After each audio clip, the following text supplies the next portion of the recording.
హరే కృష్ణ. భగవత్ భక్తులందరికీ, వైష్ణవ భక్తులందరికీ పంచాంగ ప్రణామాలు అర్పించుకుంటూ మళ్ళీ ఇంకో శ్లోకం మీకు చెప్పడానికి మేము ముందుకు వచ్చాను. ఇప్పుడు కూడా లేట్ అయింది. సీజనల్ ప్రభావం.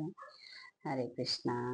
మనము ఎప్పుడు చెప్పుకుంటున్నట్లుగా శ్రీల ప్రభుపాదుల వారి భగవద్గీత యథాతథంలో ఆయన ప్రతిసారి చాలాసార్లు ఉదహరించిన శ్లోకాలు 108. ఆ 108 శ్లోకాలు ఇంపార్టెంట్ అని, ముఖ్యమైనవని మన ఆచార్యులు ఒక చోట క్రోడీకరించి మనకి ఇచ్చారు. అందులో మనం ఆ శ్లోకాలు, దాని అర్థాలు, దాని భాష్యము, దాని గురించి తెలుసుకుంటూ మనం 103 శ్లోకాలు కంప్లీట్ చేసుకున్నాం. ఇప్పుడు 104వ 18వ అధ్యాయంలో 66వ శ్లోకం. కిందసారి 2 చెప్దాం అనుకున్నాను కానీ కుదరలేదు. ఇప్పుడు 66వ శ్లోకం మనం నేర్చుకుంటే 104 శ్లోకాలు కంప్లీట్ చేసుకున్నట్టు అవుతుంది. ముందుగా శిక్షాగురువులందరికీ ప్రణామాలు అర్పించుకుంటూ శ్రీహర్ష ప్రభుజీ, ఋషికేశ్ దాస్ ప్రభుజీ, రఘునాథ్ ప్రభుజీ, గోవర్ధన్ దాస్ ప్రభుజీ, రేవతి మాతాజీ, రసరాణి మాతాజీ, వీళ్ళందరికీ మనస్ఫూర్తిగా పంచాంగ ప్రణామాలు అర్పించుకుంటూ శ్రీల ప్రభుపాదుల వారికి నేను ఇప్పుడు చెప్పేదంతా ఆయనకు అంకితం చేస్తున్నాను అనుకుంటూ మంగళాచరణాలు చేసుకుందాము. అందరూ హరే కృష్ణ మంత్రం 11 సార్లు చేసుకుని అప్పుడు మంగళాచరణంలోకి వెళ్దాము. హరే కృష్ణ. జయ శ్రీకృష్ణ చైతన్య ప్రభు నిత్యానంద శ్రీ అద్వైత గదాధర శ్రీవాసాది గౌరవ. హరే కృష్ణ కృష్ణ కృష్ణ హరే హరే, హరే రామ రామ రామ హరే హరే, హరే కృష్ణ కృష్ణ కృష్ణ హరే హరే, హరే రామ రామ రామ హరే హరే, హరే కృష్ణ కృష్ణ కృష్ణ హరే హరే, హరే రామ రామ రామ హరే హరే, హరే కృష్ణ కృష్ణ కృష్ణ హరే హరే, హరే రామ రామ రామ హరే హరే, హరే కృష్ణ కృష్ణ కృష్ణ హరే హరే, హరే రామ రామ రామ హరే హరే, హరే కృష్ణ కృష్ణ కృష్ణ హరే హరే, హరే రామ రామ రామ హరే హరే, హరే కృష్ణ కృష్ణ కృష్ణ హరే హరే, హరే రామ రామ రామ హరే హరే, హరే కృష్ణ కృష్ణ కృష్ణ హరే హరే, హరే రామ రామ రామ హరే హరే, హరే కృష్ణ కృష్ణ కృష్ణ హరే హరే, హరే రామ రామ రామ హరే హరే. జయ శ్రీకృష్ణ చైతన్య ప్రభు నిత్యానంద శ్రీ అద్వైత గదాధర శ్రీవాసాది గౌర భక్త బృంద. హరే కృష్ణ.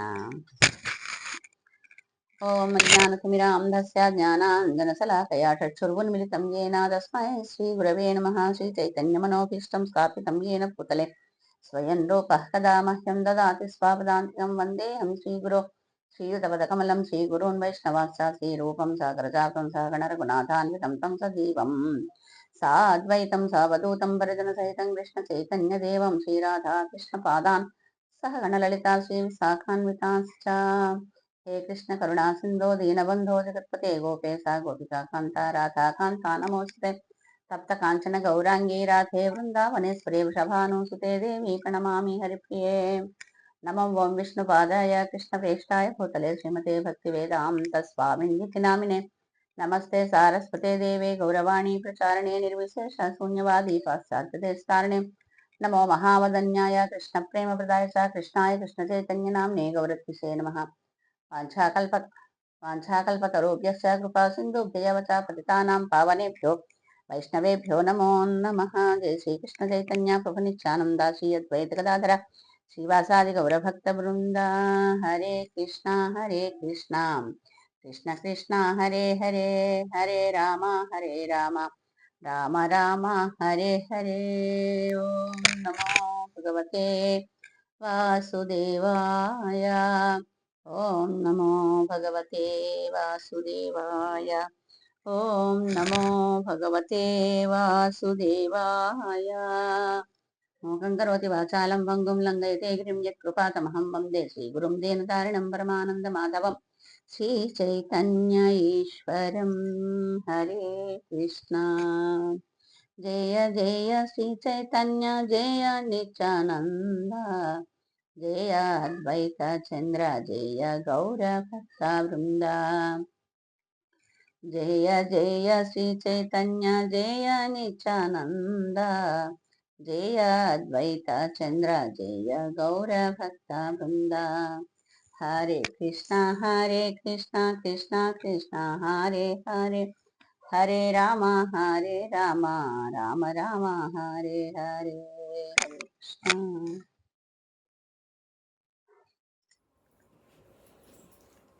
హరే కృష్ణ. మనం ఈ శ్లోకం మనం ముందరగా అనుకున్నట్లుగా 18వ అధ్యాయంలో 66వ శ్లోకం చదువుకుని మనకి గౌరాంగ దర్శన ప్రభుజీ ఏమంటున్నారు, మన శ్రీల ప్రభుపాదుల వారు ఏమంటున్నారో ఒకసారి చూద్దాము. సర్వధర్మాన్ పరిత్యజ్య మామేకం శరణం వ్రజ అహం త్వా సర్వ పాపేభ్యో మోక్షయిష్యామి మా శుచః. ఇది చాలా మటుకు మనం ఈ శ్లోకం ఎప్పుడు వినే ఉంటాం అందరం. అది సర్వధర్మాన్ పరిత్యజ్య అనగానే మనకు భగవద్గీత అనగానే అదే గుర్తుకొస్తూ ఉంటుంది. 9వ అధ్యాయంలో 22వ శ్లోకం ఒకటి, 18వ అధ్యాయంలో 66వ శ్లోకం ఒకటి. దీని అర్థం ఏంటో చూద్దాం. సర్వధర్మాలను త్యజించి కేవలము నన్నే శరణు పొందుము, నేను నిన్ను అన్ని పాపాల నుండి విముక్తిని చేస్తాను, భయపడకు అని అర్జునుడి ద్వారా శ్రీకృష్ణుడు మనందరికీ చెప్తున్నారు. దీంట్లో గౌరాంగ దర్శన ప్రభుజీ ఏం చెప్తున్నారు దీని గురించి ఒకసారి చూసి మనం ప్రభుపాదుల వారి యొక్క భాష్యంలోకి వెళ్దాం. సర్వధర్మాన్ పరిత్యజ్య, సర్వవిధములైన ధర్మములను త్యజించి మామేకం శరణం వ్రజ, కేవలము నన్ను మాత్రమే శరణు పొందుము, దేవతలను ఇతరులను కాకుండా నన్నే శరణు పొందుము. అహం త్వాం సర్వపాపేభ్యో మోక్షయిష్యామి మా శుచః, నేను నిన్ను సర్వపాపం నుండి విముక్తిని గావింతును, భయమునందకము. ఎందుకంటే మనం జనరల్గా భౌతిక కోరికల గురించి మనం వేరే వేరే దేవతలందరినీ ఆశ్రయిస్తూ ఉంటాం కదా, అమ్మవారిని. మనకి జనరల్గా చూడాలంటే ఆ భారతదేశంలో ప్రతిరోజు ఒక్కొక్క దేవుని పూజిస్తారు. ఆదివారం సూర్యుడు, సోమవారం శివుడు, మంగళవారం ఆంజనేయుడు, బుధవారం విష్ణుమూర్తి, గురువారం సాయిబాబా, శుక్రవారం అమ్మవారు, శనివారం వెంకటేశ్వర స్వామి. ఇలాగ మనకి ఒక్కొక్క రోజు ఒక్కొక్క దేవుణ్ణి పెట్టుకుని చాలామంది దేవుళ్ళు ఉన్నారు కాబట్టి మనం భౌతిక కోరికలు తీరడానికి ఒక్కొక్క రోజు ఎలా పడితే మనకి ఎలా అంటే కొన్ని పూజలు నోములు అవి ఉంటాయి కదా, ఆ మంత్లో వచ్చే నోములు కానీ పూజలు కానీ మనం చేసుకుంటూ ఉంటాం. ఇక్కడ నేను స్పష్టంగా ఎలా చెప్తున్నారంటే అలా కాకుండా నన్నే శరణు కోరు, నన్నే శరణు పొందు, అలా అప్పుడు నేను నిన్ను కాపాడుతాను, నీవు వేరే విషయాల గురించి ఆలోచించక్కర్లేదు, నేనే నిన్ను భయం ఏమీ పొందక్కర్లేదు అని ఇక్కడ చెప్తున్నారు. దీంట్లో గౌరాంగ దర్శన ప్రభుజీ శ్రీకృష్ణ భగవానుడు బ్రహ్మభూత స్థితి, పరమాత్మ, వర్ణాశ్రమములు, సన్యాసము, త్యాగము, మనస్సు మరియు ఇంద్రియ నిగ్రహము, ధ్యానము మొదలు వివిధ రకములైన జ్ఞానమును మరియు వివిధ ధర్మాలని కూర్చ మనకి ఇంతవరకు బోధించారు. అండ్ ముందర 6 అధ్యాయాలు కర్మయోగం, మధ్యలో 6 అధ్యాయాలు భక్తి యోగం, ఆఖర 6 అధ్యాయాలు జ్ఞానయోగం అనుకున్నాం కదా. ఈ అన్ని అధ్యాయాల ద్వారా అప్పుడు 17 అధ్యాయాలు అయిపోయి 18వ అధ్యాయంలో 66వ శ్లోకం దాకా వచ్చాం. మొత్తం 72 శ్లోకాలు కదా, 74 శ్లోకాలు కదా, అంటే ఆల్మోస్ట్ ఆల్ అయిపోయింది. అందుకని ఇంకా ముగింపులో ఏం చెప్తున్నారు కృష్ణ భగవానుడు అనేది ప్రభుజీ ఇక్కడ చెప్తున్నారు. శ్రీకృష్ణ భగవానుడు అర్జునుని ఉద్దేశించి సర్వప్రపంచాన్ని ఆదేశిస్తున్నాడు. భగవద్గీత ముగింపు సమయంలో అర్జునుడికి సర్వవిధములైన ధర్మములను విడిచిపెట్టి కేవలం శ్రీకృష్ణునే శరణ పొందవలసిందిగా చెప్తున్నాడు. మనం ఇందాక అనుకున్నట్లుగా ఇతర దేవతల్ని కాకుండా నన్నే శరణ పొందండి, నన్ను ఒకసారి నువ్వు శరణ పొందావంటే కనుకైతే నీ బాధ్యత అంతా నేను తీసుకుంటాను అని చెప్తున్నారనమాట. అందుకని ఇక్కడ మానవుడు తన స్వీయ సంరక్షణ గురించి కానీ లేదా ఇతరుల రక్షణ గురించి కానీ ఆందోళన విడిచిపెట్టి విశ్వాసంతోనూ మనస్సుతోనూ మరియు కర్మలతోనూ శ్రీకృష్ణుని శరణు వేడుకొనవలెను. మనం మామూలుగా ఈ భౌతిక ప్రపంచంలో ఏదైనా చిన్న ఆటంకం వచ్చినా, చిన్న క్లేశం వచ్చినా కూడా మనం చాలా ఆందోళన పడిపోతూ ఉంటాం. మన ప్రయత్నం మనం చేయాలి. మనం ఏం ప్రయత్నం చేయకుండా గాల్లో దీపమంటే భగవంతుడు రక్షించడు. కానీ మనం ప్రయత్నం చేసినా కూడా మన ప్రయత్నం వల్ల ఏమీ జరగదు. దానికి భగవంతుని యొక్క సహకారం ఉంటేనే ఆయన రక్షించాలనుకుంటేనే రక్షింపడతామనే భావన మనలో ఉందనుకోండి, మనం ఆందోళన చెందవలసిన అవసరం ఉండదు. ఏదంటే అది ఎవరైనా నమ్మినా నమ్మకపోయినా కూడా డాక్టర్లు కూడా చూడండి పెద్ద పెద్ద ఆపరేషన్లు ఎంతో సక్సెస్గా చేసిస్తారు. కానీ ఏదైనా ఒక్కోసారి చిన్న దాంట్లోనే ఫెయిల్ అయ్యి అతను మరణించాల్సిన అవసరం కలుగుతుంది. అది అప్పుడు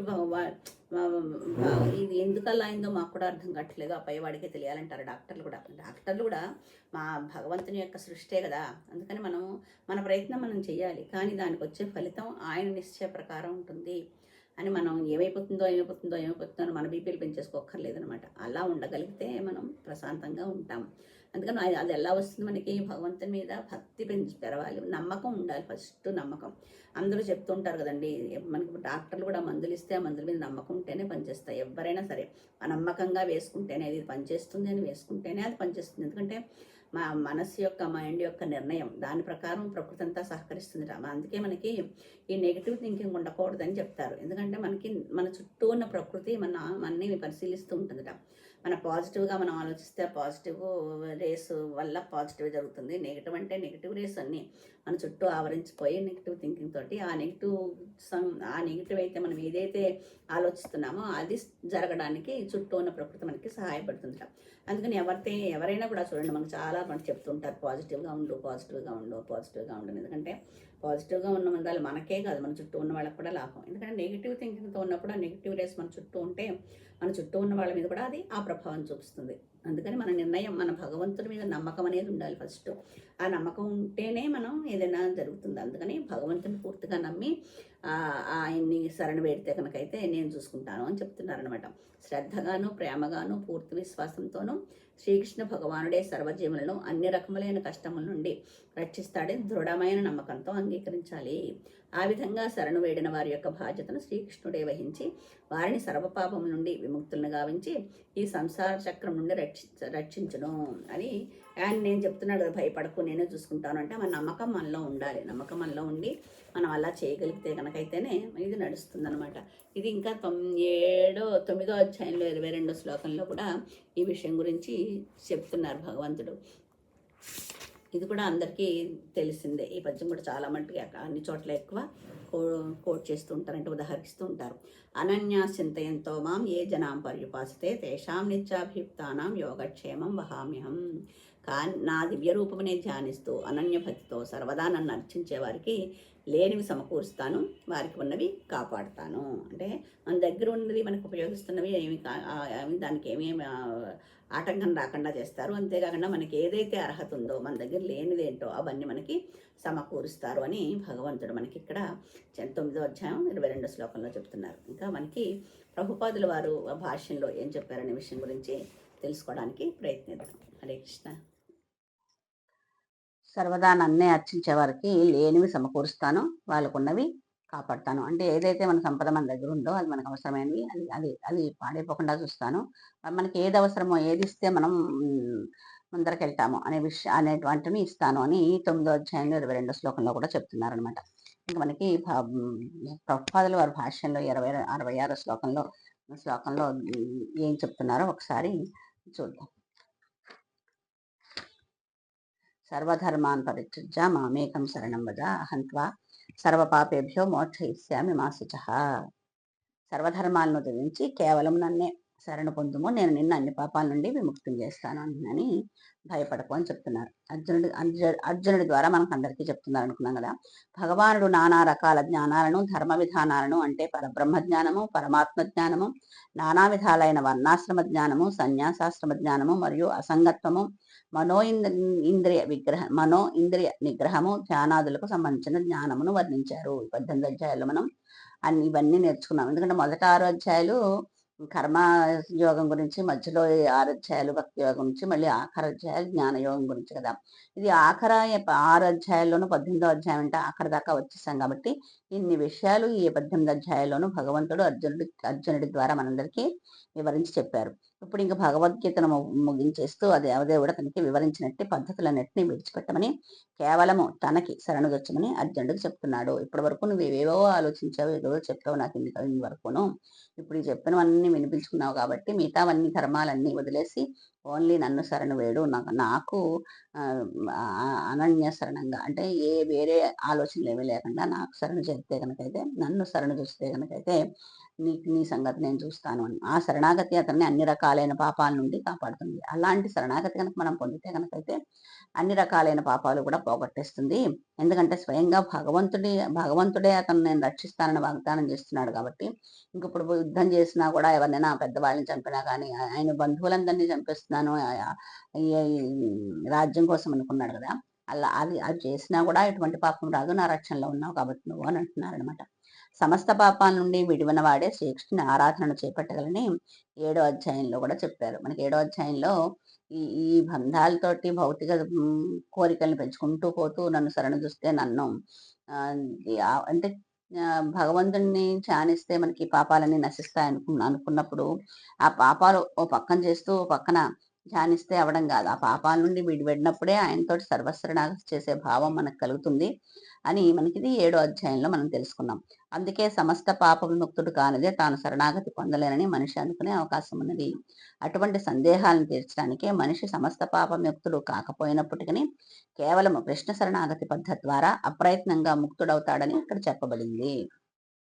మనం ఎన్నో పాపాలు చేస్తూ ఉంటాం. ఆ పాపాలన్నీ నివృత్తి అయితేనే కానీ మనం ఏమి చేయలేము అనుకుంటే అవి మనకి పాపాలు తీరయ్యో లేదో మనకు తెలీదు. రోజు చేస్తున్న పనుల్లో కూడా మనకు తెలియకుండా కొన్ని కొన్ని అనుకోని పనులు చేస్తూ ఉంటాం. అంటే మనకది పాపమేమో అనే ఆలోచన రాకపోతుండొచ్చు. కానీ మన నిత్య కార్యక్రమాల్లో కూడా ఏదో ఒకటి జరుగుతూ ఉండొచ్చు. మనం పొద్దున్న లేచిన దగ్గర నుంచి రాత్రి పడుకునే వరకు అన్ని పనులు సవ్యంగానే జరుగుతాయని మనం నమ్మలేము. ఎందుకంటే మన కాలు కింద చీమ పడినా అది కూడా పాపం కిందే వస్తుంది. మనం ఈ గాలి పీల్చేటప్పుడు ఏదైనా అడ్డంకొచ్చినా అలాగా ఏదైనా కూడా మనకి పొద్దున్న లేచింది మొదలు రాత్రి పడుకునే వరకు చేసే కార్యక్రమాల్లో మనకి తెలియని పాపాలు ఎన్నో మనం చేస్తూ ఉంటాం. ఆ పాపాలన్నీ తీరితేనే మనం ఆయన దగ్గరికి వెళ్ళగలుగుతాము అంటే మనం రోజువారీ చేస్తూనే ఉన్నప్పుడు ఇంక తీరుతాయనేది ఎక్కడ ఉంటుంది? మొత్తం క్లోజ్ అయిపోదు కదా! ఈ పాపం అకౌంట్ అనేది క్లోజ్ అవ్వదు. అందుకని ఇంక మనం అలా అన్నప్పుడు మనం భగవంతుని భగవంతుని ధ్యానంలోకి వెళ్ళలేము అనుకోవడానికి అనుకోవద్దు. ఎందుకంటే నువ్వు ఒకసారి నన్ను శరణు వేడావంటే అలాంటి పాపాలన్నిటికీ నేను పాపాల నుండి నీ ప్రయత్నం లేకుండానే ముక్తుడైపోతావు అని ఇక్కడ చెప్తున్నారనమాట.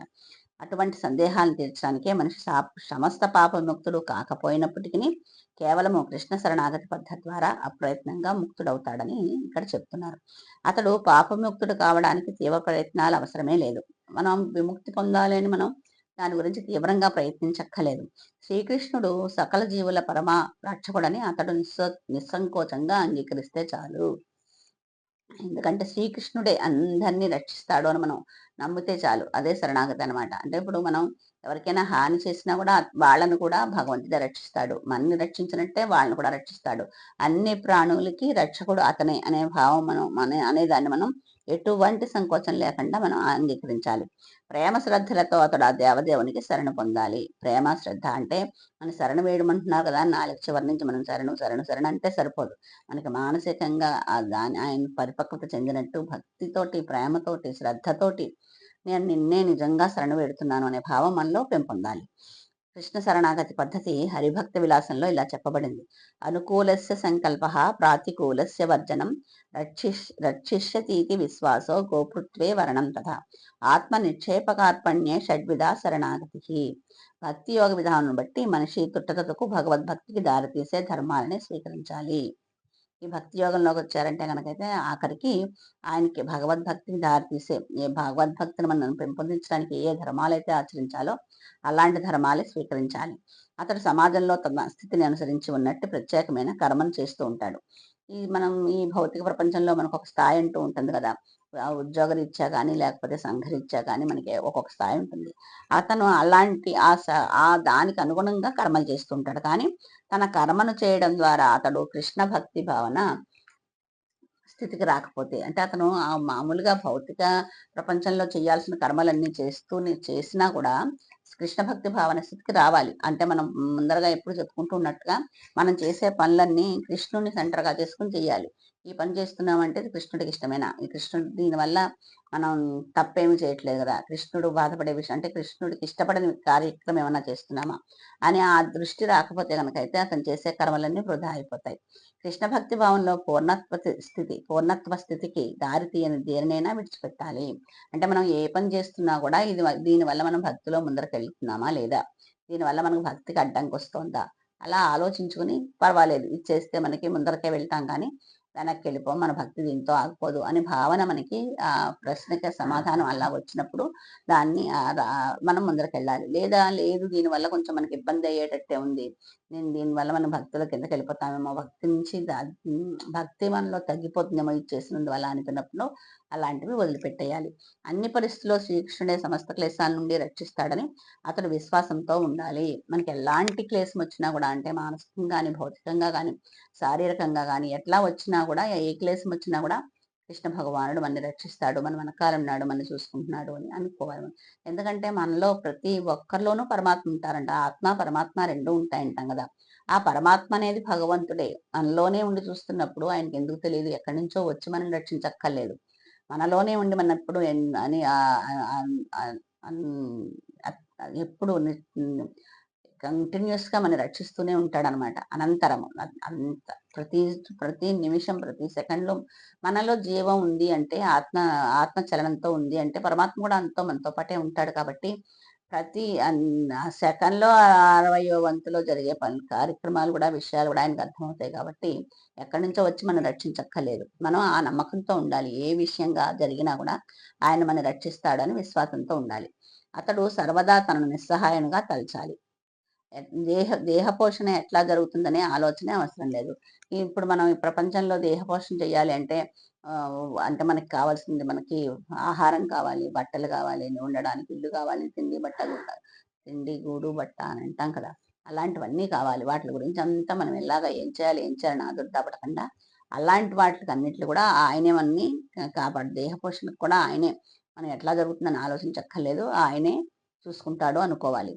అంతేగాకుండా ఈ కృష్ణ భక్తి భావన కృష్ణ శరణాగతి పొందిన వాళ్ళు మనం నిస్సహాయంగా ఉన్నాం అనుకోవాలట. అంటే మనం సహాయం ఏమీ లేకుండా ఉన్నాము. తన జీవితంలో ప్రగతికి కేవలం శ్రీకృష్ణుడే ఆధారం అని భావించాలి. మనకి వేరే ఇప్పుడు నేనేమీ చేయలేకపోతున్నాను. ఇంక నాకు నువ్వే శరణం. ఏం చేసినా కూడా నువ్వే చెయ్యాలి. నేను చేసే పరిస్థితుల్లో లేను. చాలా నిస్సహాయంగా ఉన్నాను అనే భావన కృష్ణ శరణాగతిలో ఉన్న వాళ్ళకి ఉండాలి. తన జీవితంలో ప్రగతికి కేవలం శ్రీకృష్ణుడే ఆధారమని భావించాలి. నా జీవితంలో ఏదైనా ఉన్నతి రావాలి అంటే, లేకపోతే భౌతిక జీవితంలో కానీ, ఆధ్యాత్మిక జీవితంలో కానీ, ఎట్లా అయినా సరే, ఆర్థికంగా కానీ, సామాజికంగా కానీ, ఎలా అయినా ఏ అభివృద్ధి కావాలన్నా కూడా కృష్ణుడి వల్లే జరుగుతుంది అని పూర్తి సంకల్పంతో, పూర్తి శరణాగతితో ఉండాలి. పూర్ణ కృష్ణ భక్తి భావంలో శ్రద్ధగా తాను భగవత్ సేవలో నెలకొనగానే అతడు సమస్త ప్రకృతి కల్మషం నుండి విముక్తుడవుతాడు.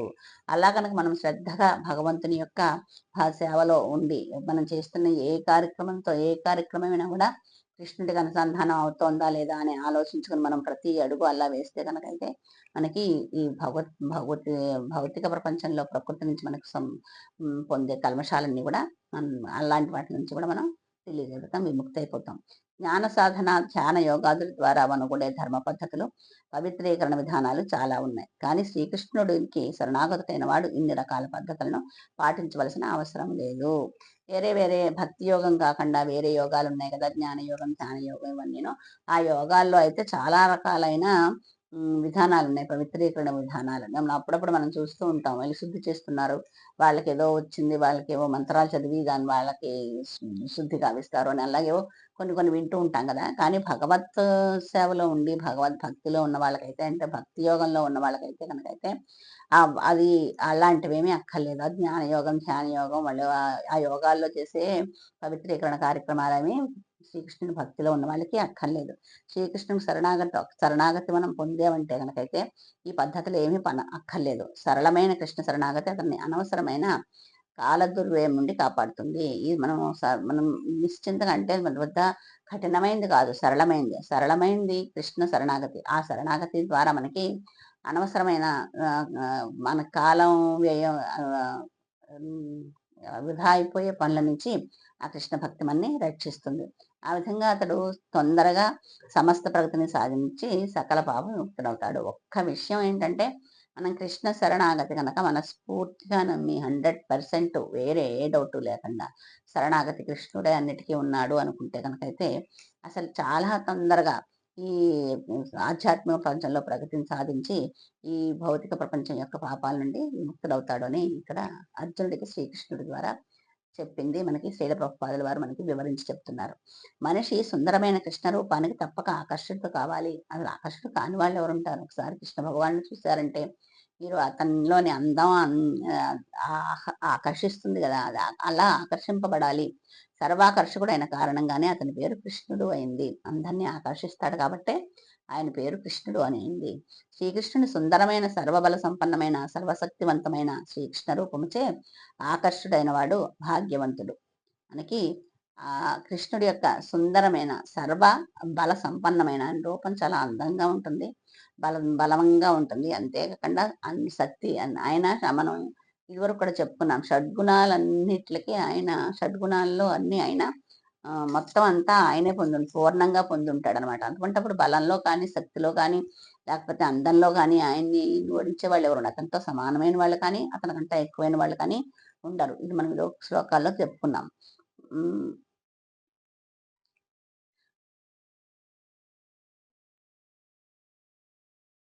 శ్రీకృష్ణుని రూపంతో ఆకర్షితుడైన వాడు భాగ్యవంతుడు. ఆధ్యాత్మికవాదులు నానా రకాలుగా ఉన్నారు. వారిలో కొందరు నిరాకార బ్రహ్మ దర్శనానికి ఆకర్షులవుతారు.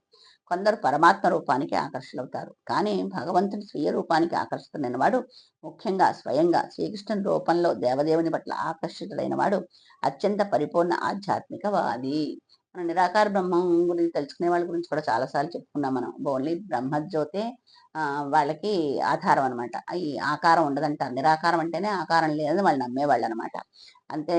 శ్రీ పరమాత్మ కొంతమంది వేరే రూపానికి, పరమాత్మ రూపానికి ఆకర్షణవుతారు. కానీ భగవంతుని స్వీయ రూపానికి ఆకర్షితుడైన వాడైతే, ముఖ్యంగా స్వయంగా శ్రీకృష్ణుని రూపంలో దేవదేవుని పట్ల ఆకర్షితుడైన వాడు అత్యంత పరిపూర్ణ ఆధ్యాత్మికవాది. ఎందుకంటే మనకి ఇన్ని విషయాలు ఆ శ్రీకృష్ణుని రూపంలోనే అర్జునుడు చెప్పాడు కదా, వేరే రూపంలో కాదు. అందుకని ఆ రూపంలో నన్ను శరణు వేడు, నన్ను పూజించు, నాకు సేవ చెయ్యి, నేను చూసుకుంటాను అని అదే అవతారంలో అదే రూపంలో చెప్తున్నారు. కాబట్టి మనం ఆ రూపాన్నే కొలవాలి. వేరే రూపం అంటే ఆయనకి వివిధ అంశాలు ఉన్నాయి. అన్నీ చాలా అవతారాలన్నీ ఆయన అంశలే. కానీ ఆ అంశలో ఎక్కడా కూడా నేను నిన్ను రక్షిస్తానని కానీ, నేను నిన్ను కాపాడుతాను కానీ ఎక్కడ చెప్పలేదు. మనం పిలిస్తే వస్తారేమో గజేంద్రుడికి వచ్చినట్టు. అలా కాదు కదా. ఈయన స్వయంగా చెప్తున్నాడు. ఏ రూపంలో చెప్తున్నాడు? కృష్ణ రూపంలో చెప్తున్నాడు. కాబట్టి కృష్ణావతారంలో అని చెప్పని ఆ రూపాన్ని మనం శరణు వేడాలి.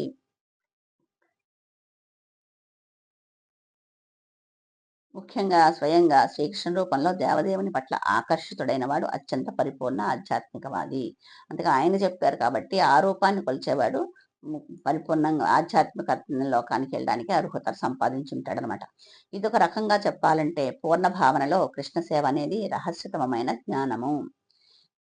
అంటే పూర్ణమైన భావంలో, సంపూర్ణమైన భావంలో కృష్ణ సేవ అనేది రహస్యతమైన జ్ఞానము. అది అది మనకి అందరూ ఎక్కడ పడితే అక్కడ చెప్పేది కాదు.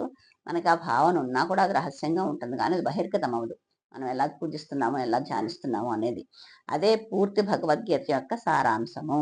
కర్మయోగులు, జ్ఞానులు, యోగులు, భక్తులు అందరూ కూడా ఆధ్యాత్మికవాదులనే పిలువబడతారు. వీళ్ళందరికీ అదే కర్మయోగం ఫాలో అయ్యేవారు కానీ, జ్ఞానాన్ని జ్ఞానయోగులు కానీ, యోగులు కానీ, భక్తులు అందరూ కూడా ఆధ్యాత్మికవాదులనే పిలువబడతారు. కానీ విశుద్ధ భక్తుడైన వాడు వారందరిలోనూ ఉత్తముడు.